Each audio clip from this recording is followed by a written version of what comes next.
ಈ ಕೀರ್ತನೆಯಲ್ಲಿ ಚರಿತ್ರೆ ಇದೆ. ಚರಿತ್ರೆಯಲ್ಲಿಯೇ ಕೀರ್ತನೆ ಇದೆ. ಕೀರ್ತನೆ ಮತ್ತು ಚರಿತ್ರೆಯಲ್ಲಿ ರಕ್ಷಣೆ ಇದೆ. ಈ ಎಲ್ಲ ಅಂಶಗಳಲ್ಲಿ ದೇವ ಜನರಿಗೆ ಪಾಠಗಳಿವೆ. ಈ 10ನೆಯ ಪಾಠವನ್ನು ವೀಕ್ಷಿಸಿ ದೇವರ ಆಶೀರ್ವಾದವನ್ನು ಪಡೆಯಿರಿ.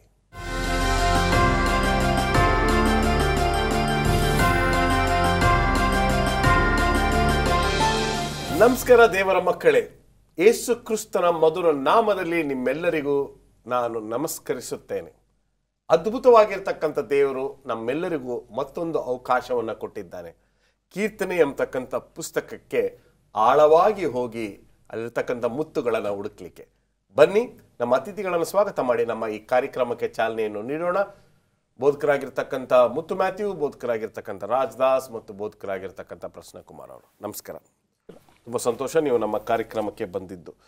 ಸ್ಮರಣ ವಾಕ್ಯವನ್ನು ನಾವು ಓದೋಕ್ಕಿಂತ ಮುಂಚಿತವಾಗಿ ಚರಿತ್ರೆ ಅಥವಾ ಹಿಂದೆ ನಡೆದಿರ್ತಕ್ಕಂಥ ಘಟನೆಗಳಿಂದ ಪಾಠಗಳನ್ನು ನಾವು ಕಲಿಬೇಕು ಎಂಬತಕ್ಕಂಥ ಅಂಶ ನನಗೆ ಚೆನ್ನಾಗಿ ಜ್ಞಾಪಕ ಇದೆ. ನಮ್ಮ ಹಿಸ್ಟ್ರಿ ಟೀಚರ್ ಯಾವಾಗಲೂ ಹಿಸ್ಟ್ರಿ ಮೇಕ್ಸ್ ಮ್ಯಾನ್ ವೈಸ್ ಅಂತ, ಚರಿತ್ರೆಯು ಮನುಷ್ಯನನ್ನು ಬುದ್ಧಿವಂತನಾಗಿ ಮಾಡ್ತದೆ, ಅದನ್ನು ಕಲಿಬೇಕು ಅಂತ ಸ್ಮರಣ ವಾಕ್ಯವನ್ನು ಓದಬೇಕಂತ ಕೇಳಿ 78, 3 ಮತ್ತು 4. ದೇವರ ವಾಕ್ಯ ಈ ರೀತಿ ಹೇಳುತ್ತೆ, ನಾವು ನಮ್ಮ ಹಿರಿಯರ ಬಾಯಿಂದಲೇ ತಿಳಿದ ಸಂಗತಿಗಳನ್ನು ಅವರ ಸಂತಾನದವರಿಗೆ ಮರೆಮಾಡದೆ ಯೆಹೋವನ ಘನತೆಯನ್ನು, ಆತನ ಪರಾಕ್ರಮವನ್ನು, ಅದ್ಭುತ ಕಾರ್ಯಗಳನ್ನು ಮುಂದಣ ಸಂತತಿಯವರಿಗೆ ವಿವರಿಸುವೆವು. ಇಲ್ಲಿ ಒಂದು ಅದ್ಭುತವಾಗಿರ್ತಕ್ಕಂಥ ಅಂಶವಿದೆ. ಎಲ್ಲೋ ಒಂದು ಕಡೆ ದೇವರು ನಮ್ಮನ್ನು ಇಲ್ಲಿಯವರೆಗೂ ನಡೆಸ್ಕೊಂಡು ಬಂದಿದ್ದಾನೆ ಅಂತಕ್ಕಂಥವನ್ನ ಅಂಶವನ್ನು ಮರ್ತರೇನೆ ನಮ್ಮ ಜೀವನ ದುಃಖಕ್ಕೆ ಹೋಗ್ಬಿಡ್ತದೆ, ಕಷ್ಟಕ್ಕೆ ಹೋಗ್ಬಿಡ್ತದೆ. ಇಲ್ಲಿಯವರೆಗೂ ನಡೆಸಿರ್ತಕ್ಕಂಥ ಪ್ರಭು ಇನ್ನು ಮುಂದೆಯೂ ನಡೆಸ್ತಾನೆ ಅಂತ ಹೇಳಿದ್ರೆ ಅಲ್ಲೇ ನಮ್ಗೆ ಧೈರ್ಯ ಬರುತ್ತೆ. ಮುಂದುವರಿಸಿ. ಖಂಡಿತವಾಗಿಯೂ ಅನೇಕ ಕೀರ್ತನೆಗಳನ್ನು ನೀವು ಗಮನಿಸುವಾಗ ಇಲ್ಲಿ ಯಾವ ವಿವರಣೆ ಇದೆ ಎಂಬುದಾಗಿ ಹೇಳುವಾಗ ದೇವರಿಗೆ ಸ್ತೋತ್ರ ಹೇಳ್ತಕ್ಕಂಥದ್ದು. ಅದು ಮಾತ್ರವಲ್ಲದೆ ಆತನು ನಮಗೋಸ್ಕರ ಹಾಕಿಕೊಂಡಿರುವ ರಕ್ಷಣೆಯ ಯೋಜನೆ. ಪ್ರತಿಯೊಂದು ಕೀರ್ತನೆಗಳಲ್ಲೂ ಸಹ ರಕ್ಷಣೆಯ ಚರಿತ್ರೆಯ ಕೀರ್ತನೆ ಆಗಿದೆ. ಅದು ಎಲ್ಲರಿಗೂ ಸಹ ಅನ್ವಯವಾಗ್ತಕ್ಕಂಥದ್ದು. ಹಿಂದೆ ಈ ಚರಿತ್ರೆಯನ್ನು ಯಾಕೆ ನಾವು ಜ್ಞಾಪಕದಲ್ಲಿಟ್ಟುಕೊಳ್ಬೇಕು ಅಂದರೆ, ದೇವರು ಮಾಡಿರುವ ಮಹೋಪಕಾರಗಳನ್ನು ಮರೆಯುವುದು ಸಹಜ. ಇಸ್ರಾಯೇಲ್ ಜನಾಂಗಕ್ಕೆ ಪದೇ ಪದೇ ಸ್ವಾಮಿ ತಿಳಿಸ್ತಕ್ಕಂಥದ್ದು, ನಿಮ್ಮನ್ನು ನಾನು ಐಗುಪ್ತ ದೇಶಕ್ಕೆ ಕರೆದುಕೊಂಡು ಹೋಗ್ತೇನೆ, ಆದರೆ ನಾನು ಐಗುಪ್ತ ದೇಶದಲ್ಲಿ ಮಾಡಿರುವ ಕಾರ್ಯಗಳನ್ನು ನೀವು ಮರೆಯಬಾರ್ದು. ಅರಣ್ಯದಲ್ಲಿ ನೀವು ಅನುಭವಿಸಿರುವ ಅನುಭವವನ್ನು ನೀವು ಮರೆಯಬಾರ್ದು. ನಿಮಗೆ ಯಾವ ರೀತಿಯಲ್ಲಿ ಬಂಡೆಯಲ್ಲಿ ನೀರು ಬಂತು, ಯಾವ ರೀತಿಯಲ್ಲಿ ಸಮುದ್ರ ಇಬ್ಬಾಗವಾಯಿತು, ಯಾವ ರೀತಿಯಲ್ಲಿ ಮನ್ನೆ ಎಂಬತಕ್ಕಂಥ ಊಟವನ್ನು ಕೊಟ್ಟೆ, ಯಾವ ರೀತಿಯಲ್ಲಿ ನಿಮ್ಮನ್ನು ರೋಗಗಳಿಂದ ಕಾಪಾಡಿದೆ, ಯಾವ ರೀತಿಯಲ್ಲಿ ಯುದ್ಧಗಳಿಂದ ನಿಮಗೆ ಜಯವನ್ನು ಕೊಟ್ಟೆ, ಇವ್ಯಾವುದನ್ನು ಮರೆಯಲುಬಾರದು. ಒಂದು ವೇಳೆ ಈಗ ಮರೆತಾಗ ನೀವು ನನ್ನ ಯೋಜನೆಯನ್ನು ಅರಿತುಕೊಳ್ಳೋದಿಲ್ಲ. ವಂಡರ್ಫುಲ್. ನಾವು ಕ್ಷಮಿಸ್ರಿ ಫಸ್ಟ್ ರಾಜದಾಸ್. ಎಲ್ಲೋ ಒಂದು ಕಡೆ ಮನುಷ್ಯನು ಕೆಟ್ಟದ್ದನ್ನು ಮರೆಯೋದಿಲ್ಲ, ಒಳ್ಳೆಯದನ್ನು ಮರ್ತು ಬಿಡ್ತಾನೆ. ಯಾಕೆ? ನಾನು ಯಾವಾಗಲೂ ಯೋಚನೆ ಮಾಡ್ತೀನಿ, ಈಗ ನಾನು ಒಳ್ಳೆಯದನ್ನು ಮಾಡಿದ್ರೆ ಜನರು ಮರ್ತು ಬಿಡ್ತಾರೆ, ಕೆಟ್ಟದನ್ನು ಮಾಡಿದ್ರೆ ಸಾಯೋವರೆಗೂ ಮರೆಯಲ್ಲ. ಯಾಕೆ? ಮನುಷ್ಯನು ಒಳ್ಳೆಯವನಾದರೆ ಒಳ್ಳೆಯ ನೆನೆಸ್ಕೋತಾನೆ, ಮನುಷ್ಯ ಹುಟ್ಟಿದಾಗಲೇ ಕೆಟ್ಟದಲ್ಲ, ಅದಕ್ಕೆ ಕೆಟ್ಟದೇ ಯಾವಾಗಲೂ ಸಾಧ್ಯತೆ. ಮುಂದುವರಿಸಿ. ಖಂಡಿತವಾಗಿ ಸ್ವಾಭಾವಿಕವಾಗಿ ಮನುಷ್ಯನ ಗುಣ ಏನಂದರೆ, ನಾನೆಲ್ಲೋ ಒಂದು ಕತೆ ಓದ್ತಾ ಇದ್ದೆ, ಇಬ್ಬರು ಸ್ನೇಹಿತರು ನಡ್ಕೊಂಡು ಹೋಗ್ತಾ ಇದ್ರಂತೆ. ಆ ಸ್ನೇಹಿತರು ನಡ್ಕೊಂಡು ಹೋಗ್ತಾ ಇರುವಾಗ ಒಬ್ಬ ಸ್ನೇಹಿತ ಒಬ್ಬನ ಹೊಡೆದ್ಬಿಡ್ತಾನೆ. ಒಬ್ಬನ ಹೊಡೆದ್ಬಿಟ್ಟಾಗ ಅವನೇನು ಮಾಡ್ತಾನೆ ಅಂದರೆ, ಅದನ್ನು ಮರಳ ಮೇಲೆ ಬರೀತಾನೆ ಅವನು. ಇನ್ನೊಂದು ಸಾರಿ ಅದೇ ಸ್ನೇಹಿತ, ಯಾವ ಸ್ನೇಹಿತ ಹೊಡೆದ್ನಲ್ಲ, ಅವನು ಬೀಳುವಾಗ ಅವನ ರಕ್ಷಣೆ ಮಾಡ್ತಾನೆ. ರಕ್ಷಣೆ ಮಾಡುವಾಗ, ಹೋಗಿ ನನ್ನ ಒಳ್ಳೆಯ ಸ್ನೇಹಿತ ಇವತ್ತು ರಕ್ಷಣೆ ಮಾಡ್ದ ಅಂತ ಕಲ್ಲು ಮೇಲೆ ಬರೀತಾನೆ. ಆವಾಗ ಅವನು ಪ್ರಶ್ನೆ ಕೇಳ್ತಾನೆ, ನಾನು ನಿನ್ನನ್ನು ಹೊಡೆದಾಗ ನೀನು ಯಾಕೆ ಮರಳ ಮೇಲೆ ಬರದೆ, ನಾನು ನಿನ್ನ ರಕ್ಷಣೆ ಮಾಡಿದಾಗ ನೀನು ಕಲ್ಲು ಮೇಲೆ ಬರದಲ್ಲ ಅಂತ ಹೇಳುವಾಗ ಆತನು ಹೇಳ್ತಾನೆ, ನೀನು ನಾನು ಹೊಡೆದದ್ದನ್ನು ಅಲೆಗಳು ಬಂದು ಅದು ಮರ್ತು ಬಿಡೋಂಗೆ ಮಾಡ್ತದೆ, ಆದರೆ ನೀವು ಒಳ್ಳೆ ಕಾರ್ಯ ಮಾಡಿದೆ ಅಲ್ಲ, ಅದು ಮರಿಬಾರ್ದು ಅಂತ ಕಲ್ಲು ಮೇಲೆ ಬರೀತೀನಿ ಎಂಬುದಾಗಿ. ಉತ್ತಮವಾದ ಪಾಠಗಳು. ದೇವರು ಮಾಡಿರುವ ಮಹೋಪಕಾರಗಳನ್ನು ಯಾವುದೇ ಕಾರಣಕ್ಕೂ ನಾವು ಮರೆಯಬಾರದು. ವಂಡರ್ಫುಲ್. ನಾವು ಭಾನುವಾರದ ಪಾಠಕ್ಕೆ ನಾವು ಬರೋದಾದರೆ, ದೇವರ ಆ ನಂಬಿಗಸ್ತಿಕೆ ಇದೆಯಲ್ಲ ಅದು ಯಾವತ್ತೂ ನಿಲ್ಲಲ್ಲ, ಸದಾ ಕಾಲ ನಮ್ಮ ಜೊತೆಯಲ್ಲಿ ಇರ್ತದೆ. ಈಗ ಮನುಷ್ಯನನ್ನ ನಂಬಿ ನಾವು ಹೋಗ್ಲಿಕ್ಕೆ ಸಾಧ್ಯ ಇಲ್ಲ. ಅವನು ಒಂದಿನ ಇದ್ದಂಗೆ ಇನ್ನೊಂದಿನ ಇರೋದಿಲ್ಲ. ಅವನ ಒಂದು ಮನಸ್ಥಿತಿ ಬದಲಾವಣೆ ಆಗ್ತಾನೆ ಇರ್ತದೆ. ಆದರೆ ದೇವರ ಒಂದು ನಂಬಿಗಸ್ತಿಯ ಬಗ್ಗೆ ನಾವು ಮಾತಾಡ್ತಿದ್ವಿ. ಅದರಲ್ಲೂ ಕೀರ್ತನೆ 78ನೇ ಒಂದು ಅಧ್ಯಾಯದಲ್ಲಿ ಹೇಳಿ. ಇದರಲ್ಲಿ ಎರಡು ವಿಷಯ ತಿಳ್ಕೊಳ್ಬೇಕು. ಒಂದು, ದೇವರ ನಂಬಿಗಸ್ತಿಕೆ ಮತ್ತು ಇಸ್ರೇಲರ ಅಪನಂಬಿಕೆ. ಇವೆರಡೂ ತದ್ವಿರುದ್ಧವಾದದ್ದು. ಇಡೀ ಪೂರ್ವಿಕರನ್ನು ನಾವು ನೆನೆಸಿಕೊಂಡಾಗ ಸ್ವಾಮಿ ತಿಳಿಸ್ತಕ್ಕಂಥದ್ದು, ನಿಮ್ಮ ಪೂರ್ವಿಕರು ಮಾಡಿದಂಥ ತಪ್ಪುಗಳನ್ನು ನೀವು ಮಾಡಬೇಡಿ. ಅವರು ಮಾಡಿರೋ ತಪ್ಪಿನ ನಿಮಿತ್ತವಾಗಿ ಇವತ್ತು ಕಾನಾನ್ ದೇಶವನ್ನು ಅವರು ಸೇರಲಿಕ್ಕೆ ಸಾಧ್ಯವಾಗ್ತಾ ಇಲ್ಲ. ಅದಕ್ಕೋಸ್ಕರ ಕೀರ್ತನೆ 78ರಲ್ಲೂ ಸಹ ಯೇಸು ಕ್ರಿಸ್ತನು ಮತ್ತಾಯನ ಬರೆದ ಸುವಾರ್ತೆ 13ನೇ ಅಧ್ಯಾಯದಲ್ಲಿ ಹೇಳಿರುವ ಹಾಗೆ ಸಾಮ್ಯ ರೂಪದಲ್ಲಿ ಆತನು ತಿಳಿಸುತ್ತಿದ್ದಾನೆ. ಒಂದು ವಚನ ಓದೋಣ, 2ನೇ ವಚನ. ನಾನು ಬಾಯ್ದೆರೆದು ಸಾಮ್ಯ ರೂಪವಾಗಿ ಉಪದೇಶಿಸುವೆನು, ಪೂರ್ವ ಕಾಲದ ಗೂಢಾರ್ಥಗಳನ್ನು ಹೊರಪಡಿಸುವೆನು. ನಾವು ನಮ್ಮ ಹಿರಿಯರ ಬಾಯಿಂದಲೇ ತಿಳಿದ ಸಂಗತಿಗಳನ್ನು ಅವರ ಸಂತಾನದವರಿಗೆ ಮರೆ ಮಾಡದೆ ತಿಳಿಸಬೇಕು ಎಂಬುದಾಗಿ. ಈಗ ಧರ್ಮೋಪದೇಶ ಕಂಡ 6ನೇ ಅಧ್ಯಾಯದಲ್ಲೂ ಸಹ ನೀವು ಮಕ್ಕಳಿಗೆ ಏನು ಮಾಡಬೇಕಂತೆ ಪದೇ ಪದೇ ತಿಳಿಸ್ತಾ ಇರಬೇಕು. ಹೀಗಿದ್ದು ಹೀಗಿರಬೇಕು, ಕತೆಗಳನ್ನ ಹೇಳ್ತಾ ಇರಬೇಕು. ಈ ಕತೆಗಳನ್ನ ನೀವು ಹೇಳ್ತಾ ಇರುವಾಗ ಅವ್ರಿಗೆ ಜ್ಞಾಪಕ ಶಕ್ತಿ ಹೆಚ್ಚಾಗ್ತದೆ. ಇಲ್ಲಿ ನೋಡುವಂಥರಾಗಿದ್ದೇವೆ, ಕೀರ್ತನಗಾರನು 78ನೇ ಅಧ್ಯಾಯದಲ್ಲಿ ಹೆಚ್ಚು ಕಡಿಮೆ 72 ವಚನಗಳಿದೆ. ಆ 72 ವಚನಗಳಲ್ಲಿ ಏನಂತ ತಿಳಿಸ್ತಾ ಇದೆ ಅಂದರೆ, ಇಸ್ರಾಯೇಲ್ ಜನಾಂಗದವರು ಯಾವ ರೀತಿಯಲ್ಲಿ ಐಗುಪ್ತ ದೇಶದಿಂದ ಬಂದರು, ಕಾನಾನ್ ದೇಶಕ್ಕೆ ಯಾವ ರೀತಿಯಲ್ಲಿ ಹೋದರು, ಅನಂತರ ದಾವೀದನ ಚರಿತ್ರೆಯನ್ನು ಆತನು ತಿಳಿಸ್ತಾನೆ. ಪ್ರತಿಯೊಂದನ್ನು ಸಹ ಕೀರ್ತನೆಗಾರನ ತಿಳಿಸುವಾಗ ನಮಗೆ ಸಮಯ ಸಾಲದಲ್ಲಿ ಹೆಚ್ಚಿನ ಹೇಳಲಿಕ್ಕೆ, ಆದರೆ ಒಂದನ್ನು ಮಾತ್ರ ಅರ್ಥ ಮಾಡಿಕೊಳ್ಬೇಕು, ದೇವರು ನಂಬಿಗಸ್ತನು. ಆತನ ನಂಬಿಕೆಯಲ್ಲಿ ನಾವು ಒಳಪಟ್ಟಂಥ ಪಕ್ಷದಲ್ಲಿ ನಾವು ಸಹ ನಂಬಿಗಸ್ತರಾಗ್ತೇವೆ. ಒಂದು ವೇಳೆ ದೇವರು ಮಾಡಿರ್ತಕ್ಕಂಥದ್ದನ್ನು ಮರೆತಂಥ ಪಕ್ಷದಲ್ಲಿ ನಾವು ಆ ನಂಬಿಕೆಗೆ ಪಾತ್ರರಾಗುವುದಿಲ್ಲ. ಪ್ರತಿಯೊಬ್ಬ ನಂಬಿಕೆಯುಳ್ಳ ಕ್ರೈಸ್ತನು ಸಹ ಆತನು ದೇವರಿಗೆ ತನ್ನನ್ನು ಅರ್ಪಿಸಿಕೊಡಬೇಕು. ಇಲ್ಲೇನಾಗಿದೆ ಅಂದರೆ, ಇಸ್ರೇಲ್ ಜನಾಂಗಕ್ಕೆ 2 ವಿಷಯ ಇತ್ತು. ಒಂದು, ಸ್ಟಬನ್ನಸ್ ಅಂದರೆ ಹಠಮಾರಿಗಳಾಗಿದ್ದರು, ದೇವರು ಎಷ್ಟೇ ಹೇಳಿದ್ರು ಕೇಳ್ತಾ ಇರಲಿಲ್ಲ. ಇನ್ನೊಂದನೇದಾಗಿ ಅವರಲ್ಲಿ ಆತ್ಮೀಕವಾದ ಕುರುಡುತನ ಇತ್ತು. ಇವೆರಡೂ ಗುಣಗಳು ಇವತ್ತು ಸಹ ನಮಗಿದೆ. ಇವುಗಳಿಂದ ನಾವು ಹೊರಗಡೆ ಬರಬೇಕು.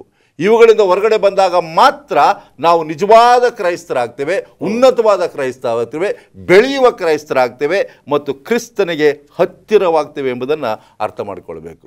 ನಮ್ಮಲ್ಲಿರ್ತಕ್ಕಂಥ ಈ ಹಠಮಾರಿತನ ಮತ್ತು ಆತ್ಮಿಕವಾಗಿರ್ತಕ್ಕಂಥ ಕುರುಡತನಕ್ಕೆ ತದ್ವಿರುದ್ಧವಾಗಿ ದೇವರು ನಂಬಿಗಸ್ತನು, ನಮ್ಮ ಮೇಲೆ ಅಪಾರವಾಗಿರ್ತಕ್ಕಂಥ ಪ್ರೀತಿಯನ್ನು, ತಾಳ್ಮೆಯ ಪ್ರೀತಿಯನ್ನು ಇಟ್ಕೊಂಡಿದ್ದಾನೆ ಅಂತಕ್ಕಂಥ ಅಂಶವನ್ನು ನಾವು ಕಲಿಯುವಾಗ ಕೀರ್ತನೆಯ ಪುಸ್ತಕ ಎಷ್ಟು ನಮ್ಮ ಆತ್ಮೀಕವಾಗಿರ್ತಕ್ಕಂಥ ಬೆಳವಣಿಗೆಗೆ ತುಂಬ ವಿಚಾರಗಳನ್ನು ತಿಳಿಸುವಂಥ ಒಂದು ಪುಸ್ತಕವಾಗಿದೆ. ಇದರ ಬಗ್ಗೆ ನಾವು ಇನ್ನೂ ಚರ್ಚೆ ಮಾಡೋಣ. ಒಂದು ಸಣ್ಣ ವಿರಾಮಕ್ಕೆ ಸಮಯ ಆಗಿದೆ. ಒಂದು ಸಣ್ಣ ವಿರಾಮ. Welcome back. ಬನ್ನಿ ನಮ್ಮ ಅದ್ಭುತವಾಗಿರ್ತಕ್ಕಂಥ ಈ ಪುಸ್ತಕದ ಚರ್ಚೆಯನ್ನು ಮುಂದುವರಿಸ್ಕೊಂಡು ಹೋಗೋಣ. 105ನೇ ಕೀರ್ತನೆ. ಎಲ್ಲೋ ಒಂದು ಕಡೆ ನಾವು ಕೂಡ ತಾರತಮ್ಯ ಮಾಡ್ತೀವಿ ಕೀರ್ತನೆ ಪುಸ್ತಕವನ್ನು ಓದಬೇಕಾದ್ರೆ. ನಮಗೆ ಕೀರ್ತನೆ 1ನೇ ಅಧ್ಯಾಯ ಇಷ್ಟ, ಈ ಕೀರ್ತನೆ 23 ಇಷ್ಟ, ಅಥವಾ 121 ಇಷ್ಟ, ಅಥವಾ 90 ಇಷ್ಟ. ಆದರೆ ಎಲ್ಲ ಅಧ್ಯಾಯಗಳಲ್ಲೂ ಎಷ್ಟು ಅದ್ಭುತವಾಗಿರ್ತಕ್ಕಂಥ ಪಾಠಗಳಿದೆ ಅಂತ ನಾವು ಮರಿತೀವಿ. ಈ ದೇವರಿಗೆ ಸ್ತೋತ್ರ. ಈ ಒಂದು ತ್ರೈಮಾಸಿಕದಲ್ಲಿ ನಮ್ಮ ಒಂದು ಅಭಿಪ್ರಾಯಗಳನ್ನು ಬದಲಾಯಿಸಿದ್ದಾನೆ ದೇವರು. 105ನೇ ಕೀರ್ತನೆಯಲ್ಲಿ ನಾವು ಏನನ್ನ ಓದ್ತೇವೆ? ಕೀರ್ತನೆ 105ನೇ ಅಧ್ಯಾಯದಲ್ಲಿ ಈ ಕೀರ್ತನೆಗಾರ ನಮ್ಗೆ ಹೇಳೋದಂದರೆ, ನೀವು ಇತಿಹಾಸವನ್ನು ನೆನಪು ತಂದುಕೊಳ್ಳಿ. ಇತಿಹಾಸವನ್ನು ಯಾವಾಗ ನೆನಪು ತಂದುಕೊಳ್ತೇವೆ ಆಗ ನಾವು ದೇವರಿಗೆ ಸ್ತೋತ್ರ ಹೇಳಲಿಕ್ಕೆ ಸಾಧ್ಯತೆ ಆಗುತ್ತೆ. ಇವತ್ತು ಯಾಕೆ ನಾವು ದೇವ್ರಿಗೆ ಸ್ತೋತ್ರ ಅಂತ ಹೇಳಿದ್ರೆ ಇತಿಹಾಸವನ್ನು ಮರ್ತು ಬಿಡ್ತೇವೆ. ಅದರಿಂದ ನಾವು ಏನಿದೆ ಹೇಳಲಿಕ್ಕೆ ಸ್ತೋತ್ರ ಅಂತ ತಿಳ್ಕೊಳ್ತೇವೆ. ಇಲ್ಲಿ ಇಸ್ರೇಲರ ಚರಿತ್ರೆಯಲ್ಲಿ ಅವ್ರ ಇತಿಹಾಸದಲ್ಲಿ ಹೇಗೆ ಅದ್ಭುತವಾಗಿ ದೇವರವ್ರು ನಡೆಸ್ದ, ಅರಣ್ಯದಲ್ಲಿ ಐಗುಪ್ತ ದೇಶದಿಂದ ಹೇಗೆ ಎಷ್ಟೊಂದು ಅದ್ಭುತ ಮಾಡ್ದ, ಬಿಡುಗಡೆ ಮಾಡ್ದ, ಬಂಡೆಯಿಂದ ನೀರು ತಂದ, ಮತ್ತು ಸಮುದ್ರವನ್ನು ಒಣನೆಲವಾಗಿ ಮಾಡ್ದ, ಯೋರ್ದನ್ ಹೊಳೆ ಹಿಂದೆರಗಿತ್ತು, ಅವರು ಹಾದು ಹೋದರು. ಇದೆಲ್ಲ ಇತಿಹಾಸದಲ್ಲಿ ನಡೆದಂಥ ನಿಜವಾದ ಚರಿತ್ರೆ. ಇದು ಕಥೆಗಳಲ್ಲ, ಇದು ನಡೆದಂಥ ಘಟನೆಗಳು. ಇದನ್ನು ನಾವು ಯಾವಾಗ ನೆನಪು ತಂದುಕೊಳ್ತೇವೆ ಆಗ ದೇವರಿಗೆ ಸ್ತೋತ್ರ ಹೇಳ್ತೇವೆ. ಸ್ವಾಮಿ ಆವಾಗ ಮಾಡಿದ ದೇವರು ಈಗಲೂ ಮಾಡಲಿಕ್ಕೆ ಶಕ್ತನಾಗಿದೆ ಅಂತೇಳಿ ದೇವರಿಗೆ ಸ್ತುತಿಸಬೇಕಾಗಿದೆ. ನಾವು ಎರಡೂ ಮಾಡ್ತಾ ಇಲ್ಲ, ಇತಿಹಾಸ ನೆನೆಸ್ಕೊಳ್ತಾ ಇಲ್ಲ, ಮತ್ತು ದೇವ್ರಿಗೆ ಸ್ತೋತ್ರವನ್ನು ಹೇಳ್ತಾ ಇಲ್ಲ. ಯಾವಾಗಲೂ ನಾವು ಇಸ್ರೇಲ್ ರಂಗೆ ಏನು ಮಾಡ್ತೀವಿ, ನಾವು ಗೊಣಗ್ತಾ ಇದ್ದೀವಿ. ನಾವು ಯಾಕೆ ಈ ಕಷ್ಟ, ಯಾಕೆ ಈ ನಷ್ಟ, ಯಾಕೆ ನನ್ನ ದೇವ್ರ ಮೇಲೆ ಎತ್ತಲಿಲ್ಲ, ಯಾಕೆ ನನಗೆ ಸಹಾಯ ಮಾಡಲಿಲ್ಲ ಅಂತೇಳಿ ಇಷ್ಟು ವರ್ಷ ಮಾಡೋದನ್ನು ನಾವು ಮರ್ತು ಬಿಡ್ತೇವೆ. ಅದಕ್ಕೆ ಯಾವಾಗಲೂ ಸ್ವಾಮಿ ಹೇಳ್ತಾನೆ, ರಿಮೆಂಬರ್ ದ ಪಾಸ್ಟ್, ಹಿಂದೆ ನೆನೆಸ್ಕೊಳ್ಳಿ ಅಂತೇಳಿ. ಇಲ್ಲಿ ಕೀರ್ತನೆ 105ನೇ ಅಧ್ಯಾಯದಲ್ಲಿ 1-5 ವಚನಗಳು ಹೋಗ್ತೇನೆ. ಯೆಹೋವನಿಗೆ ಕೃತಜ್ಞ ಮಾಡಿರಿ, ಆತನ ನಾಮದ ಮಹತ್ವವನ್ನು ವರ್ಣಿಸಿರಿ, ಜನಾಂಗಗಳಲ್ಲಿ ಆತನ ಕೃತ್ಯಗಳನ್ನು ಪ್ರಸಿದ್ಧಪಡಿಸಿರಿ, ಆತನನ್ನು ಕೀರ್ತಿಸಿರಿ, ಭಜಿಸಿರಿ, ಆತನ ಅದ್ಭುತ ಕೃತ್ಯಗಳನ್ನೆಲ್ಲ ಧ್ಯಾನಿಸಿರಿ, ಆತನ ಪರಿಶುದ್ಧ ನಾಮದಲ್ಲಿ ಹಿಗ್ಗಿರಿ. ಯೆಹೋವನ ದರ್ಶನವನ್ನು ಕೋರುವವರ ಹೃದಯವು ಹರ್ಷಿಸಲಿ. ಯೆಹೋವನನ್ನು ಆತನ ಬಲವನ್ನು ಆಶ್ರಯಿಸಿರಿ, ನಿತ್ಯವೂ ಆತನ ದರ್ಶನವನ್ನು ಅಪೇಕ್ಷಿಸಿರಿ. ಆತನ ಸೇವಕನಾದ ಅಬ್ರಾಮನ ಸಂತತಿಯವರೇ, ಆತನು ಆರಿಸಿಕೊಂಡ ಯಾಕೋಬನ ವಂಶದವರೇ, ಆತನು ಮಾಡಿದ ಅದ್ಭುತ ಕೃತ್ಯ, ಆತನ ಮಹತ್ ಕಾರ್ಯ, ಆತನ ಬಾಯಿಂದ ಹೊರಟ ನ್ಯಾಯ ನಿರ್ಣಯ ಇವುಗಳನ್ನು ನೆನಪು ಮಾಡಿಕೊಳ್ಳಿರಿ. ಕೀರ್ತನೆಗಾರನು ಭಾಳ ಸ್ಪಷ್ಟವಾಗಿ ಹೇಳ್ತಾನೆ, ರಿಮೆಂಬರ್, ಹಿಂದೆ ಹೇಗೆ ದೇವರು ಅದ್ಭುತ ಮಾಡ್ದ. ಅಬ್ರಾಮನ ಕಾಲದಲ್ಲಿ, ಯಾಕೋಬನ ಕಾಲದಲ್ಲಿ, ಈಸಾಕನ ಕಾಲದಲ್ಲಿ, ಅವರ ಎಲ್ಲರ ಚರಿತ್ರೆಯಲ್ಲಿ ದೇವರ ಅದ್ಭುತಗಳು ಮಾಡಿದ್ದಾನೆ. ಅದನ್ನು ನೆನೆಸ್ಕೊಂಡು ನಾವು ದೇವ್ರಿಗೆ ಸ್ತೋತ್ರ ಹೇಳಬೇಕಾಗಿದೆ. ಎಲ್ಲ ಒಂದು ಕಡೆ ನನಗೆ ನಮ್ಮಪ್ಪ ಮಾಡ್ತಾ ಇದ್ದ ಜ್ಞಾಪಕ ಬಂತು. ಒಂದು ದಿನ ನಮ್ಮಮ್ಮ ಸಾರು ಚೆನ್ನಾಗಿ ಮಾಡಿಲ್ಲ ಅಂದರೆ ನಮ್ಮಪ್ಪ ನಿನ್ಗೆ ಸಾರೇ ಮಾಡೋಕ್ಕೆ ಬರ್ತಿರ್ಲಿಲ್ಲ ಅಂದ್ಬಿಡ್ತು. ಆಗ ನಮ್ಮಮ್ಮ ಹೇಳೋದು, ಅಲ್ರಿ ಈಗ 48 ವರ್ಷ ನಿಮ್ಗೆ ಸಾರು ಮಾಡಿದ್ನಲ್ಲ, ಆವಾಗೆಲ್ಲ ಚೆನ್ನಾಗಿಲ್ಲ. ಇವತ್ತು ಒಂದೇ ಮನುಷ್ಯನು ಕೂಡ ಅದೇ ರೀತಿಯಾಗಿ ದೇವರು ಮಾಡಿರ್ತಕ್ಕಂಥ ಎಷ್ಟೋ ಉಪಕಾರಗಳನ್ನು ಮರ್ತು ಬಿಡ್ತಾನೆ. ಎಲ್ಲೋ ಒಂದು ಘಟನೆ ಸ್ವಲ್ಪ ತಡವಾದರೆ ಎಲ್ಲವನ್ನು ಮರ್ತು ಬಿಡ್ತಾನೆ. ದೇವರು ಇಲ್ಲಿಯವರೆಗೂ ನಡೆಸಿರ್ತಕ್ಕಂಥದ್ದಲ್ವೇ. ಅದಕ್ಕೆ ಕೀರ್ತನೆ 103 ಹೇಳೋದು, ನನ್ನ ಮನವೇ ಯೆಹೋವನನ್ನು ಕೊಂಡಾಡು, ನನ್ನ ಸರಿಬೆಂದ್ರಗಳೇ ಆತನ ಪವಿತ್ರ ನಾಮವನ್ನು ಕೀರ್ತಿಸಿ, ನನ್ನ ಮನವೇ ಯೆಹೋವನನ್ನು ಕೊಂಡಾಡು, ಆತನು ಮಾಡಿದ ಉಪಕಾರಗಳಲ್ಲಿ ಒಂದನ್ನು ಮರೆಯಬೇಡ. ಇವತ್ತು ಮನುಷ್ಯನ ಪ್ರವೃತ್ತಿ ಅಂದರೆ ಎಷ್ಟೇ ಸಹಾಯ ಮಾಡಿದ್ರು ಮರ್ತು ಬಿಡ್ತಾರೆ. ನಮ್ಮ ಕಚೇರಿಯಲ್ಲೂ ಅಷ್ಟೇ, ನಮ್ಮ ಶಾಲೆಯ ವ್ಯವಸ್ಥಾಪನೆಯಲ್ಲಿ ಅನೇಕ ಕೆಲಸಗಾರರಿಗೆ ನಾವು ಹೊಸ್ತೇವೆ, ಆ ಸಹಾಯವನ್ನು ಮರ್ತೇ ಬಿಡ್ತಾರೆ. ಅವರು ವಿರುದ್ಧವಾಗಿ ಕೆಲಸ ಮಾಡ್ತಿರ್ತಾರೆ. ಇದು ಮನುಷ್ಯರ ಪ್ರವೃತ್ತಿ. ನಮ್ಮ ಸಭೆಯಲ್ಲಿ ಮಾತ್ರ ಅಲ್ಲ, ಲೌಕಿಕವಾಗಿಯೂ ಸಹ ಅದು ಇಸ್ರೇಲರ ಕಾಲದಲ್ಲಿ ಇತ್ತು. ಅದಕ್ಕೆ ಕೀರ್ತನೆ ಪುಸ್ತಕದಲ್ಲಿ ಇವತ್ತು ನಮ್ಗೆ ಹೇಳ್ತಾನೆ, ಮರಿಬೇಡಿ, ರಿಮೆಂಬರ್ ದ ಪಾಸ್ಟ್. ಹಿಂದೆ ನಮ್ಮ ಕತೆ, ಹಿಂದೆ ಇತಿಹಾಸ ಹೇಗಿತ್ತು ನಮ್ಮದು, ಭಾಳ ಚಿಂತಾಜನಕವಾಗಿತ್ತು. ಅಲ್ಲಿಂದ ಸ್ವಾಮಿ ನಮ್ಮನ್ನು ಇಷ್ಟು ಉನ್ನತ ಸ್ಥಾನ ತಂದೆ ಅಂತ ಹೇಳಿದ್ರೆ ದೇವ್ರಿಗೆ ಏನು ಮಾಡೋಕೆ ನಾವು ಸ್ತೋತ್ರ ಹೇಳಬೇಕಾಗಿದೆ, ಸ್ತುತಿಸಬೇಕಾಗಿದೆ. ಇಸ್ರೇಲರು ಏನಾಗಿದ್ದರು ಐಗುಪ್ತ ದೇಶದಲ್ಲಿ? ಅವರು ಕೈದಿಗಳಾಗಿದ್ದರು, ಗುಲಾಮರಾಗಿದ್ದರು. ದೇವರು ಅವ್ರನ್ನ ಅಲ್ಲಿಂದ ಬಿಡುಗಡೆ ಮಾಡಿ ಸ್ವತಂತ್ರರಾಗಿ ಒಂದು ಕಾನಾನ್ ದೇಶಕ್ಕೆ ಸ್ವತಂತ್ರ ರಾಜ್ಯವಾಗಿ ಕೊಟ್ಟಾಗ ಅವ್ರು ಹಿಂದೆ ಬಂದದನ್ನೆಲ್ಲ ಮರ್ತೇ ಬಿಟ್ರು, ಅದ್ಭುತಗಳನ್ನು ಮರ್ತುಬಿಟ್ರು. ಪ್ರತಿ ಸಾರಿ ಅವರು ಏನು ಮಾಡ್ತಾರೆ, ಗೊಣಗ್ತಾಯಿದ್ರು. ಮೋಶೆ ಅವ್ರನ್ನ ನಡೆಸ್ಕೊ ಬಂದದನ್ನ ಮರ್ತುಬಿಟ್ಟು ಅವನ್ನ ಕೊಲ್ಲಬೇಕಂತಿರು. ಯಾವಾಗ? ನೀರಿಲ್ಲದೆ ಇರುವಾಗ. ಈ ಅರಣ್ಯಕ್ಕೆ ಕರ್ಕೊಂಡು ಬಂದ, ನಾವು ಅಲ್ಲೆಲ್ಲ ನಾವು ಏನೇನೋ ತಿಂತಾಯಿದ್ದೋ, ನಾವು ಬೇಕಾದದೆಲ್ಲ ತಿಂತಾಯಿದ್ದೋ, ಆದರೆ ಇಲ್ಲಿ ನೀನು ಬರೀ ಏನು ಕೊಡ್ತೀನಿ ನನಗೆ, ಬೀದರ್ ಒಣ ಮನ್ನ ಕೊಡ್ತಿದ್ದೀಯಾ ಅಂತೇಳಿ ಅದಕ್ಕಾಗಿ ಅವರು ಗೊಣಗ್ತಾಯಿದ್ರು. ಇದು ತಪ್ಪು ಅನ್ನೋದನ್ನ ಕೀರ್ತನೆಗಾರ ನಾವು ತಿಳಿಸ್ತಾ ಇದ್ದಾನೆ. ಕೀರ್ತನೆ 105ನೇ ಅಧ್ಯಾಯ 7ನೇ ವಚನದಲ್ಲಿ, ಯೆಹೋವನೆಂಬ ಆತನೇ ನಮ್ಮ ದೇವರು, ಆತನ ನ್ಯಾಯವಿಧಿಗಳನ್ನು ಭೂಲೋಕದಲ್ಲೆಲ್ಲ ಇವೆ.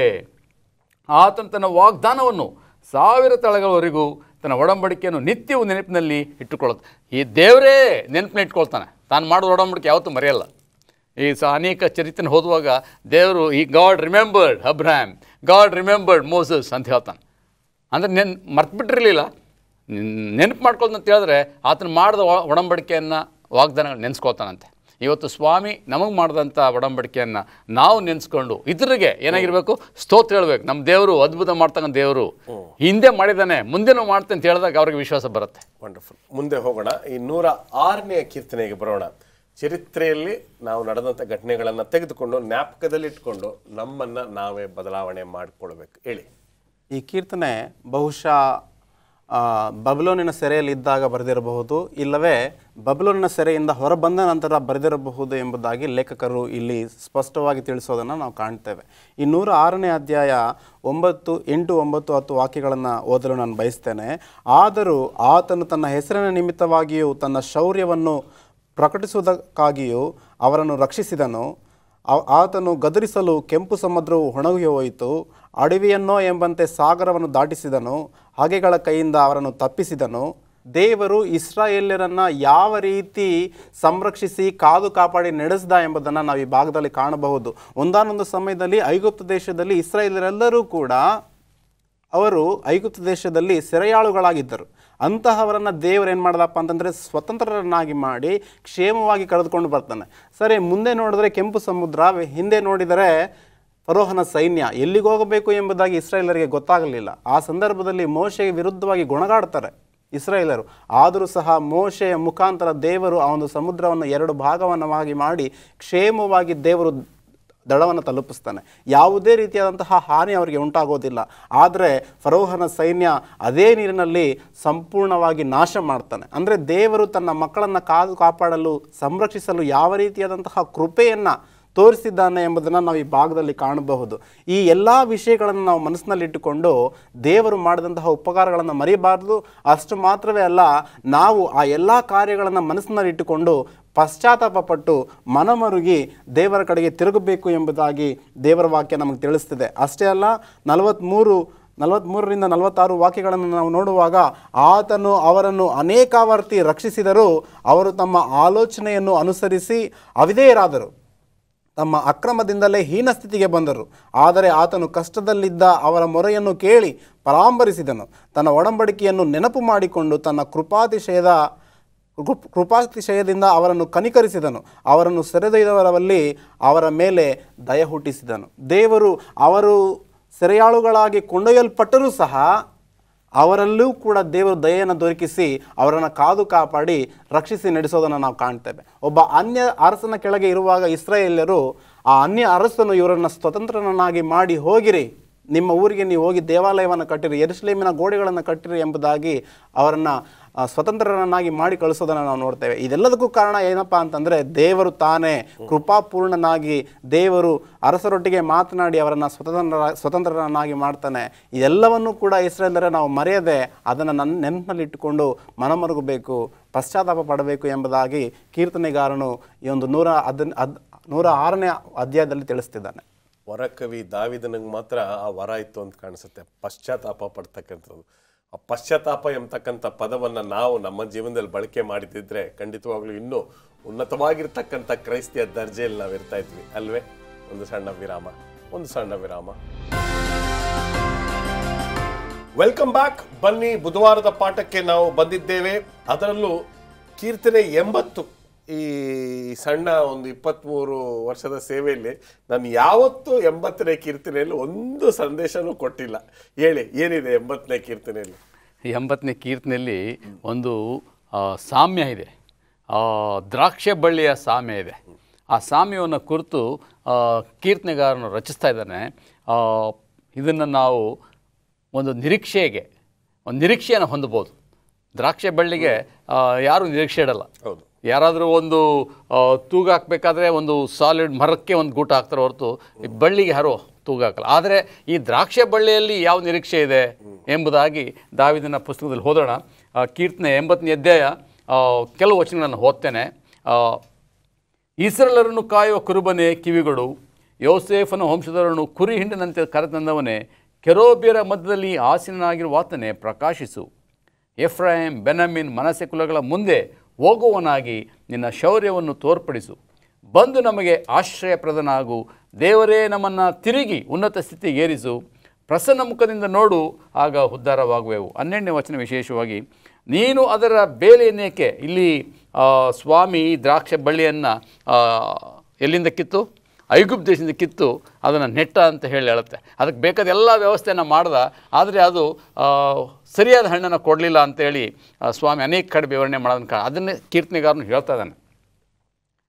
ನೀನು ಅದರ ಬೇಲೆಯನ್ನೇಕೆ ಕಿತ್ತು ಹಾಕಿದಿ? ದಾರಿಗರೆಲ್ಲರೂ ಅದನ್ನು ತೆರೆದು ಬಿಡುತ್ತಾರೆ. ಇಸ್ರೇಲ್ ಜನರಿಗೆ ಎಲ್ಲ ಥರ ಸಂರಕ್ಷಣೆ ಮಾಡ್ದ. ಉತ್ತಮವಾದಂಥ ದ್ರಾಕ್ಷೆ ಬಳ್ಳಿಯಾಗಿ ಅವ್ರನ್ನ ಪರಿಗಣಿಸಿ ಫಲ ಕೊಡ್ತಾರೆ ಅಂತ ತಿಳ್ಕೊಂಡ. ಅವರು ಯಾವಾಗ ನಿರಾಶೆ ಪಡಿಸಿದ್ರು ಸ್ವಾಮಿ ಏನು ಮಾಡ್ದ? ಅದು ಬೇಲಿಗಳನ್ನು ಕಿತ್ತು ಅವ್ರ ದಾಳಿ ಆಗ್ಲಿಕ್ಕೆ ಬಿಟ್ಟ. ಇವತ್ತು ಅವರು ಒಂದು ನಿರೀಕ್ಷೆಯನ್ನು ದೇವ್ರ ಮೇಲೆ ಇಟ್ಕೊಂಡಿದ್ರೆ ದೇವರು ಅದ್ಭುತವಾಗಿ ನಡೆಸ್ತಾ ಇದ್ದ. ಅವ್ರು ಯಾವಾಗ ಉತ್ತಮವಾಗಿ ಬೆಳೀಲಿಕ್ಕೆ ಶುರು ಮಾಡಿದ್ರು ಆ ದೇವರನ್ನೇ ಮರ್ತುಬಿಟ್ರು. ಅಂದರೆ ಸತ್ಯ ದೇವರನ್ನ ಬಿಟ್ಟು ಮಿಥ್ಯ ದೇವರುಗಳನ್ನ ಪೂಜೆ ಮಾಡೋಕ್ಕೆ ಶುರು ಮಾಡಿದ್ರು. ಅದಕ್ಕೆ ಸ್ವಾಮಿ ಅವ್ರನ್ನ, ನೀವು ನನ್ನ ಮೇಲೆ ನಿರೀಕ್ಷೆ ಇಡಬೇಕಾಗಿತ್ತು, ನೀವು ಉಳಿದಿರೋದೇ ನನ್ನ ಕೃಪೆಯಿಂದ. ಅದಕ್ಕೆ ಯೆರೆಮೀಯನು ಸಹ ಆ ಪ್ರಲಾಪ ಪುಸ್ತಕದಲ್ಲಿ ಹೇಳ್ತಾನೆ, ನಾವು ಉಳಿದಿರುವುದು ಯೆಹೋವನ ಕರುಣೆ. ಅದನ್ನು ಇಸ್ರೇಲ್ ಜನರು ಮರ್ತುಬಿಟ್ರು. ಈ ಇಸ್ರೇಲ್ ಅನುಭವದಲ್ಲಿ ನಾವು ಆತನ ಕೃಪೆಯನ್ನು ನಾವು ಯಾವತ್ತೂ ಮರಿಬಾರ್ದು. ನಾವು ಅನೇಕರು ನನ್ನ ಸಾಧನೆಯಿಂದ ಹೀಗಿದ್ದೀನಿ, ನನ್ನ ಜ್ಞಾನದಿಂದ ಇದ್ದೀನಿ, ನನ್ನ ಬುದ್ಧಿಯಿಂದ ಇದ್ದೀನಿ ಅಂತ ತಿಳ್ಕೊಂಡು ಅದನ್ನೇ ಇಸ್ರೇಲರು ಗರ್ವ ಪಡ್ತಾಯಿದ್ರು. ಆ ಗರ್ವ ಯಾವುದಕ್ಕೂ ನಾವು ಪಡಬಾರ್ದು. ನಮ್ಮ ಎಲ್ಲ ಹೆಚ್ಚಳ ದೇವರಲ್ಲಿ ಇರಬೇಕು ಅನ್ನೋದನ್ನ ದಾವಿದನ ಕೀರ್ತನೆಯ ಮುಖಾಂತರ ನಮಗೆ ಸ್ವಾಮಿ ಎಚ್ಚರಿಸ್ತಾ ಇದ್ದಾನೆ. ಅರಣ್ಯಕಾಂಡ 6ನೇ ಅಧ್ಯಾಯ 27ರಿಂದ 27ರಲ್ಲಿ ಸ್ವಾಮಿ ಏನು ಹೇಳ್ತಾನೆ, ನೀವು ಈ ರೀತಿ ಆಶೀರ್ವಾದ ಮಾಡಬೇಕಂತ ಹೇಳ್ತಾನೆ. ಹೇಗೆ ಆಶೀರ್ವಾದ ಮಾಡಬೇಕಂತ ಹೇಳ್ತಾನೆ, ಕರ್ತನು ನಿಮ್ಮನ್ನು ಆಶೀರ್ವದಿಸಿ ನಿಮಗೆ ದಯ ಕೊಡಲಿ, ದಯ ಪಾಲಿಸಲಿ.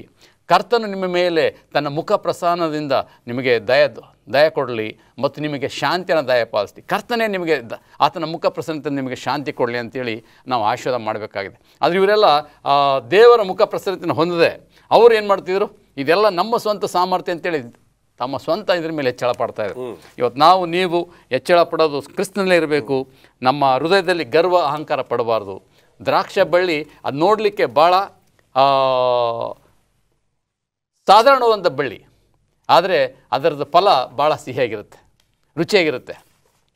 ಅದು ಎಲ್ಲ ಮರಗಳಿಗಿಂತ ದೀರ್ಘಕಾಲ ಇರುತ್ತೆ ಬಳ್ಳಿ.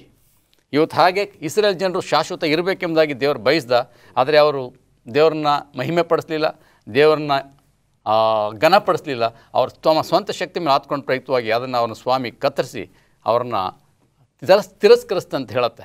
ಇವತ್ತು ನಾವು ಅವರ ಅನುಭವವನ್ನು ಆಗದೆ ನಾವು ಇದರಿಂದ ನೀತಿ ಪಾಠ ಕಲಿತು ದೇವರ ಕೃಪೆಗೆ ನಾವು ಪಾತ್ರರಾಗಿ ದೇವರ ಕರೆಯುವಿಕೆಗೆ ಹೋಗೊಟ್ರೆ ನಾವು ಫಲಭರಿತವಾದಂಥ ದ್ರಾಕ್ಷತೆ ಹೆಂಗಿರ್ಬೋದು, ಫಲರಹಿತವಾಗಿರಬಾರ್ದು. ಹುಳಿ ದ್ರಾಕ್ಷಿ ಹಣ್ಣನ್ನು ಕೊಡಬಾರ್ದು, ಸಿಹಿ ಹಣ್ಣನ್ನು ಕೊಟ್ಟು ಫಲಭರಿತವಾದ ಜೀವಿಸ್ತಾರೆ. ದೇವರು ನಮ್ಮನ್ನು ಆಶೀರ್ವದಿಸ್ತಾನೆ. ವಂಡರ್ಫುಲ್. ಮುಂದೆ ಹೋಗೋಣ. 135ನೇ ಕೀರ್ತನೆಯಲ್ಲಿ ಕ್ರಿಸ್ತನ ಸಾರ್ವಭೌಮತ್ವವನ್ನು ಚರಿತ್ರೆಯಲ್ಲಿ ನಾವು ಕಾಣ್ತೇವೆ. ಹೇಳಿ. ನಾವು 135ನೇ ಅಧ್ಯಾಯ 6-7 ವಾಕ್ಯಗಳನ್ನು ಮೊದಲನೇದಾಗಿ ನಾವು ಓದೋಣ. ದೇವರ ವಾಕ್ಯ ಈ ರೀತಿ ಹೇಳುತ್ತೆ, ಆತನ ಭೂಮಿಯ ಕಟ್ಟಕಡೆಯಿಂದ ಮೋಡಗಳನ್ನು ಏರ ಮಾಡುತ್ತಾನೆ, ಮಳೆಗೋಸ್ಕರ ಮಿಂಚನ್ನು ಹೊಳೆಯ ಮಾಡುತ್ತಾನೆ, ತನ್ನ ಉಗ್ರಾಣದಿಂದ ಗಾಳಿಯನ್ನು ಬೀಸ ಮಾಡುತ್ತಾನೆ. ಐಗುಪ್ತದ ಮನುಷ್ಯರು ಮೊದಲುಗೊಂಡು ಪಶುಗಳವರೆಗೂ ಚೊಚ್ಚಲುಗಳನ್ನೆಲ್ಲ ಸಂಹರಿಸಿದನು. ಈ ಭಾಗದಲ್ಲಿ ನಾವು ವಿಶೇಷವಾಗಿ ನೋಡುವಾಗ ದೇವರೇ ಸಾರ್ವಭೌಮತ್ವವುಳ್ಳವನು, ಆತನೇ ಸರ್ವಾಧಿಕಾರಿಯುಳ್ಳಂತಹ ಅರಸನು, ಆತನನ್ನು ಬಿಟ್ಟರೆ ಈ ಲೋಕದಲ್ಲಿ ಏನೂ ಕೂಡ ನಡೆಯುವುದಿಲ್ಲ ಎಂಬುದನ್ನು ಈ ಕೀರ್ತನೆಗಾರನು ಬಹಳ ಸೊಗಸಾಗಿ ಸ್ಪಷ್ಟವಾಗಿ ತಿಳಿಸೋದನ್ನು ನಾವು ಕಾಣ್ತೇವೆ. ಅಷ್ಟೇ ಅಲ್ಲ, 15, 16, 17 ವಾಕ್ಯಗಳನ್ನು ನಾವು ನೋಡುವಾಗ ಅನ್ಯ ಜನಗಳ ವಿಗ್ರಹಗಳು ಬೆಳ್ಳಿ ಬಂಗಾರದವುಗಳೇ, ಅವು ಮನುಷ್ಯರ ಕೈಕೆಲಸವಷ್ಟೇ, ಅವುಗಳಿಗೆ ಬಾಯಿದ್ದರೂ ಮಾತನಾಡುವುದಿಲ್ಲ, ಕಣ್ಣಿದ್ದರೂ ನೋಡುವುದಿಲ್ಲ, ಕಿವಿ ಇದ್ದರೂ ಕೇಳುವುದಿಲ್ಲ, ಇದಲ್ಲದೆ ಅವುಗಳ ಬಾಯಲ್ಲಿ ಶ್ವಾಸವೇ ಇಲ್ಲ. ಅಂದರೆ ಈ ನಿಜವಾದ ಸತ್ಯದೇವರಿಗೂ ವಿಗ್ರಹಕ್ಕೂ ಇರುವಂತಹ ವ್ಯತ್ಯಾಸವನ್ನು ಕೀರ್ತನೆಗಾರನು ಬಹಳ ಸೊಗಸಾಗಿ ಬರೀತಾನೆ. ಅವಕ್ಕೆ ಕಿವಿಯುಂಟು, ಕೇಳುವುದಿಲ್ಲ, ಮೂಗುಂಟು, ಉಸಿರಾಡೋದಿಲ್ಲ, ಬಾಯುಂಟು, ಮಾತನಾಡುವುದಿಲ್ಲ, ಕಣ್ಣುಂಟು, ಕಾಣುವುದಿಲ್ಲ. ಅಂದರೆ ನಿಜವಾದಂತಹ ದೇವರು ಕಣ್ಣಿದ್ದು ನೋಡ್ತಾನೆ, ಕೈಯಿದ್ದು ಕೆಲಸವನ್ನು ಮಾಡ್ತಾನೆ, ಕಿವಿಯಿದ್ದು ಕೇಳುವಂಥವನಾಗಿದ್ದಾನೆ, ಬಾಯಿದ್ದು ಮಾತನಾಡುವಂಥವನಾಗಿದ್ದಾನೆ ಎಂಬುದನ್ನು ಈ ಭಾಗದಲ್ಲಿ ಬಹಳ ಸೊಗಸಾಗಿ ಸ್ಪಷ್ಟವಾಗಿ ತಿಳಿಸ್ತಾನೆ. ಸೊ ನಾವು ಸೃಷ್ಟಿಕರ್ತನನ್ನು ಆರಾಧಿಸಬೇಕೇ ವಿನಃ ಸೃಷ್ಟಿಯ ವಸ್ತುಗಳನ್ನಲ್ಲ. ಸೃಷ್ಟಿಯ ವಸ್ತುಗಳನ್ನು ನಾವು ಸಾಧಾರಣವಾಗಿ ಭಾರತದಲ್ಲಿ ಬಹಳ ಪ್ರಬಲವಾಗಿ ಆರಾಧನೆ ಮಾಡೋದನ್ನು ನಾವು ಕಾಣ್ತೇವೆ. ಆದರೆ ಸೃಷ್ಟಿಯ ವಸ್ತುಗಳನ್ನೆಲ್ಲ ಸೃಷ್ಟಿಕರ್ತನನ್ನೇ ನಾವು ಆರಾಧನೆ ಮಾಡಬೇಕಾಗಿದೆ ಎಂಬುದನ್ನು ಈ ಕೀರ್ತನೆಗಾರನು ಬಹಳ ಸೊಗಸಾಗಿ ಬರೀತಾನೆ. ಅಷ್ಟು ಮಾತ್ರವೇ ಅಲ್ಲ, ವಿಶೇಷವಾಗಿ ನಾವು ಗಮನಿಸಬೇಕು, ನಮ್ಮನ್ನು ಸೃಷ್ಟಿಸಿದಾತನನ್ನು, ನಮ್ಮನ್ನು ರಕ್ಷಿಸುವಾತನನ್ನು ಮಾತ್ರ ನಾವು ಆರಾಧಿಸುವಂಥವರಾಗಿರಬೇಕು. ಇದನ್ನು ನಾವೆಲ್ಲಿ ನೋಡ್ತೇವಪ್ಪ ಅಂತಂದರೆ, ಯೆಹೋವ ದೇವರು ಮೋಶೆಗೆ ಕೊಟ್ಟಂತಹ 10 ಆಜ್ಞೆಗಳಲ್ಲಿ 4ನೇ ಆಜ್ಞೆಯನ್ನು ನಾವು ನೋಡ್ತೇವೆ. ದೇವರೇ 7 ದಿವಸಗಳಲ್ಲಿ ಸಮಸ್ತವನ್ನು ಕೂಡ ಸೃಷ್ಟಿಸಿದ. ಆ 7ನೇ ದಿನವನ್ನು ನಾವೇನು ಮಾಡಬೇಕಪ್ಪ ಅಂತಂದರೆ ಪವಿತ್ರವಾದಂತಹ ಸಬ್ಬತ್ತಿನ ದಿನ ಎಂಬುದಾಗಿ ನಾವು ಆರಾಧನೆ ಮಾಡಬೇಕು. ಅಷ್ಟು ಮಾತ್ರವೇ ಅಲ್ಲ, ನಮ್ಮನ್ನು ರಕ್ಷಿಸುವಾತನು ಆತನೇ, ಆತನನ್ನು ಮಾತ್ರ ನಾವು ಸ್ತುತಿಸಬೇಕು, ಆರಾಧಿಸಬೇಕು ಎಂಬುದಾಗಿ ನಮಗೆ ಈ ಪಾಠದಲ್ಲಿ ಕಲಿಯಬಹುದಾಗಿದೆ. ವಂಡರ್ಫುಲ್. ಎಷ್ಟೆಷ್ಟು ಅಂಶಗಳು ಅಡಗಿದೆ ಒಂದೊಂದು ಅಧ್ಯಾಯದಲ್ಲೂ. ದೇವರ ನಾಮಕ್ಕೆ ನಾವು ಸ್ತೋತ್ರವನ್ನು ಸಲ್ಲಿಸ್ತೇನೆ. ಎಲ್ಲರ ಪರವಾಗಿ ನಿಮಗೆ ನಾನು ವಂದಿಸ್ತೇನೆ. ನಮಸ್ಕಾರ. ಪ್ರಿಯ ವೀಕ್ಷಕರೇ, ಒಂದು ವೇಳೆ ಈ ಒಂದು ವಿಚಾರಗಳನ್ನು ಚರ್ಚೆ ಮಾಡ್ಬೋದಾಗಿತ್ತು ಅಂತ ನಿಮ್ಗೆ ಅನಿಸಿದ್ರೆ ಪತ್ರಗಳನ್ನು ಬರೆಯಿರಿ, ಕರೆ ಮಾಡಿ, ಉತ್ತರವನ್ನು ಕೊಡಲಿಕ್ಕೆ ಪ್ರಯತ್ನ ಪಡ್ತೀವಿ. ದೇವರು ನಿಮ್ಮನ್ನು ಆಶೀರ್ವದಿಸಿ.